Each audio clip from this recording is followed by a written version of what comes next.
Magandang araw po sa inyong lahat at magbibigay na ako sa inyo ng pahayag tungkol sa kalagayan ni Saldico. Nananatili po siya sa kustodiya ng Czech Republic at isinasagawa natin ang lahat ng mga kinakailangang hakbang para sa kanyang pagbalik dito sa Pilipinas. Inutusan ko ang Department of Justice kasama ang Department of Foreign Affairs na pangunahan ang pakikipag-ugnayan sa mga otoridad ng Czech Republic upang matiyak na maayos at naayon sa proseso ang lahat ng kinakailangan. Magpapadala rin ng high-level coordination team upang tutukan ito. Ang ganitong mga proseso ay may sinusunod na mga legal na hakbang sa pagitan ng mga bansa.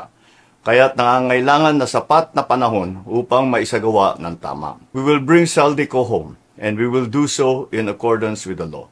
He will answer to the Filipino people. Maraming salamat po.